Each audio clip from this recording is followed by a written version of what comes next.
US President Donald Trump said the US would take over the war-ravaged Gaza Strip and develop it after Palestinians had resettled elsewhere. And I don't want to be cute, I don't want to be a wise guy, but the Riviera of the Middle East, this could be something that could be so bad, this could be so magnificent. It's a move that would shatter decades of US policy towards the Israeli-Palestinian conflict. Speaking after a Tuesday meeting with Israel's Benjamin Netanyahu at the White House, Trump did not provide specifics and did not directly respond to how and under what authority the US can take over and occupy Gaza long term. The US will take over the Gaza Strip, and we will do a job with it too. We'll own it and be responsible for dismantling all of the dangerous unexploded bombs and other weapons on the site, level the site and get rid of the destroyed buildings, level it out, create an economic development that will supply unlimited numbers of jobs and housing for the people of the area. Netanyahu, whose military has fought for more than a year with Hamas militants in Gaza, would not be drawn into discussing the proposal in depth, but said Trump was, quote, showing willingness to puncture conventional thinking. Trump also announced earlier the proposal to permanently resettle Palestinians from Gaza to countries like Jordan, Egypt, and other neighbouring Arab states. That goes beyond suggestions he has made about Gazan resettlement that Arab leaders have already steadfastly rejected. Forced displacement of Gaza's population would likely be a violation of international law and be fiercely opposed by Western allies. Some human rights advocates liken the idea to ethnic cleansing. Analyst Brian Katulis from the Middle East Institute told Reuters that he believes the proposals lack thought. Most certainly there's no plan behind this. And if there is, it's not a plan that has any connection to reality in today's Middle East. And it's certainly not in consultation with the Palestinians or neighboring countries like Egypt and Jordan. Senior Hamas official Sami Abu Zuri condemned Trump's calls for Gazans to leave as expulsion from their land and a recipe for generating chaos and tension in the region. Syria's transitional leader Ahmed Ashara arrived in Turkey on Tuesday as he seeks to burnish his legitimacy on the international stage. The former rebel leader, who declared himself Syria's interim president last week, was warmly received by President Tayyip Erdogan. Ashara's success in the lightning advance that overthrew dictator Bashar al-Assad was aided by Turkey, which backed anti-Assad forces during Syria's 13-year civil war. His visit to Turkey aims, in large part, to restore trade between the neighbors, which is already surging. Turkish Exporters Assembly data show exports to Syria rose 20% in December when Assad was overthrown, and jumped by more than 38% in January. But it's about diplomacy as well as trade. This is Ashara's second foreign visit since seizing power. On Sunday, he met with Saudi Crown Prince Mohammed bin Salman in Riyadh. He's also looking beyond the Middle East. Moscow this week said it was in negotiations with Damascus over Russian military bases in Syria. And in an interview with The Economist magazine, Ashara said his government aims to restore ties with the United States in the coming days. But he said he has not yet had any contact with the Trump administration. Syria is still under heavy economic sanctions from Washington. In January, the outgoing Biden administration issued a sanctions exemption for transactions with Syrian governing institutions for 6 months. One sticking point, though, could be the fate of the Kurdish-led Syrian Democratic Forces, or SDF.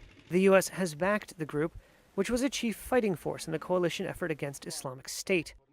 Turkey views the People's Protection Units, a militia that spearheads the SDF, as an extension of the Kurdistan Workers' Party, or YPG.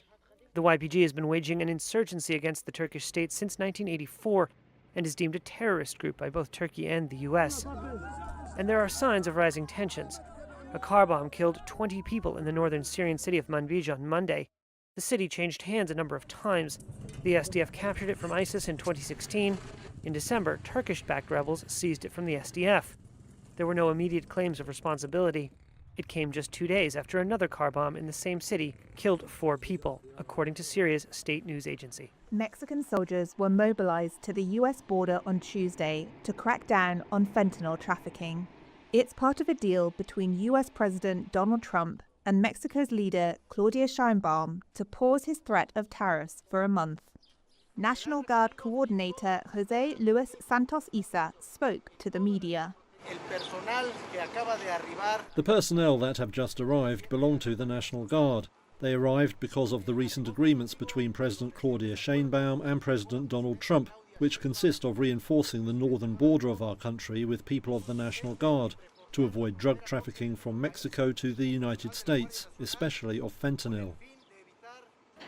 The plan to eventually deploy 10,000 Mexican soldiers is an initial concession that was announced on Monday.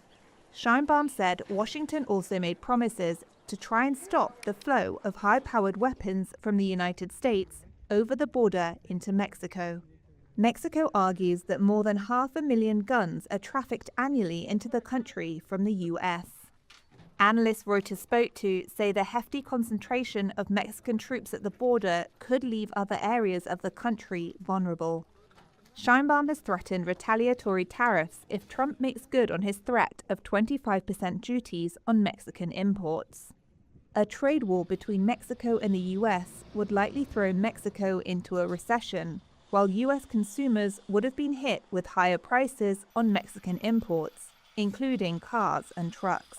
Mexico's economy minister, Marcelo Ebrard, told reporters on Tuesday that they believed a month was, quote, more than enough to strike a deal to head off Trump's threats. Greenland's prime minister says it will hold a general election this March as it finds itself in the sights of US President Donald Trump. The semi-sovereign Arctic island is a Danish territory. However, Trump said last month he wanted to gain control of Greenland for its vast untapped mineral resources and did not rule out using military or economic force to achieve this goal. On Tuesday, lawmakers in Greenland moved to ban foreign and anonymous donations to political parties in response to fears of foreign intervention in the upcoming vote.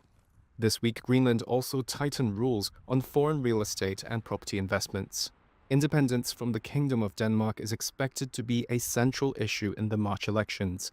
All 5 parliamentary parties support independence, while differing on how and when it could be achieved. The opposition party Nalarak, which holds 5 seats in the 31-seat parliament, wants to sever ties with Denmark immediately. Pelle Broberg is its leader. We have last week presented 5 pillars for our coming election strategy, but if I can sum it up, it's much easier just to mention some of the headlines. The most important one is to start the process of independence from Denmark. A recent survey showed a majority of Greenlanders would vote for independence if a referendum were held now. Liv Aurora Jensen, a candidate for the left-wing Inuit Ataqatigiit party, says many Greenlanders are exasperated by the lack of development in Greenland, with its economy heavily relying on Danish grants. And the recent sight of Donald Trump Jr. visiting Greenland after his father promised Greenland would benefit tremendously if it becomes part of the US seemed to prove their point. Of Trump's visit here, it really started escalating to talk about independence and who we are as a people. And I think it was a shock for Denmark, you know. I think the Danish government and the Danish people woke up because the biggest country, the biggest power in the world came and said, we want to have Greenland because you cannot take care of it. You cannot develop it. Greenland has been controlled by Denmark for centuries. In 2009, the island was granted broad self-governing autonomy, including the right to declare independence from Denmark through a referendum. Recent polls show that 45% would still oppose independence if it negatively affected living standards, a sign the path to leaving Denmark may not be so clear. In response to Trump's interest, Danish Prime Minister Mette Frederiksen said on Monday that Greenland is not for sale and reiterated it remains a part of the Kingdom of Denmark. And the territory's Prime Minister Mute Egede said in a recent social media post without mentioning Trump, quote, "We are in the midst of a serious time, a time that we have never experienced in our country. This is not the time for internal division." The US Postal Service is suspending the delivery of parcels coming from China and Hong Kong. That follows President Donald Trump's move to shut a trade loophole that allowed small-value packages to be shipped duty-free. The so-called de minimis provision allowed importers and U.S. shoppers to avoid duties on goods worth less than $800. By late Tuesday, the USPS had not said whether its move directly flows from that, but it says the delivery of letters will be unaffected. The change poses a big challenge for fast-growing online retailers like Temu and Shein. They've built big businesses shipping products from China at rock-bottom prices, often using the de minimis rule. Together, the two firms probably accounted for more than 30% of all parcels shipped to the U.S. each day under the loophole. That's according to a congressional committee report in 2023. Now, Trump has also imposed an extra 10% tax on Chinese goods. We're going to do very well against China and against everybody else. Anticipating such moves, Shein and Temu have both taken steps, including setting up warehouses in the U.S. and sourcing more goods from outside China. Even so, experts say U.S. shoppers are likely to see prices rise for products bought from such firms. And the bad news for Shein and Temu might not end there. Reports by news website Semaphore claim the Department of Homeland Security could add the pair to its list of firms suspected of using forced labor. The report said no final decision had been made and there was no comment from either firm. Responding to Trump's tariffs, Beijing has put several U.S. companies, including Alphabet's Google, on notice that they could face sanctions from China. In a sprawling camp for displaced people in southern Gaza's Deir al-Balah, the Mohammed family are bracing themselves for an emotional return home to the north as a ceasefire holds between Israel and Hamas. Ismail Mohammed says he's so happy about going home, he hasn't slept for 3 nights. I long for my land, my town Jabalia, and the people of the north, to see our family, kin and children. Early in the war, Israel had ordered civilians to leave the north. Like most others, Mohammed fled with his wife, 6 children, and one of his son's young family. But Mohammed's wife, Badrea, says the family found no safety in the south. The Israelis hit a tent next to us. Shrapnel passed by the children while they were sleeping here. It went through the cover while I was here in the tent. The children were sick from fear and terror. Since last month's ceasefire and hostage release deal between Israel and Hamas, hundreds of thousands of people have left the crowded temporary shelters across the south to trek back north. And they know there's more heartbreak ahead. The Mohammed family learned from relatives an Israeli strike had destroyed their home. Still, Badrea says the whole family can't wait to return. I'd rather live on rubble with my children, spread a sheet and sit on it while touching the rubble of my house, than stay here for a second more. Deir al-Balah is only 11 miles from their Jabalia home. But like most in Gaza, the Mohammeds don't have access to a car. It's a tough walk for Ismail, who has diabetes and lost an arm to it before the war. His leg was injured in an airstrike and he has to walk with a stick. Seeing the extent of the enclave's destruction also hits him hard. This is an extermination, not destruction. This is a genocide. The Israelis did not have mercy on stones, trees or anything. Gaza is destroyed. Over the 15 months of war triggered by Hamas's attack on Israel in October 2023, Palestinians have accused Israeli forces of indiscriminate bombardment. Israel accuses Hamas of hiding among civilian populations and says it has tried to minimize harm to civilians. In Jabalia, the Mohammeds find their neighborhood mostly flattened.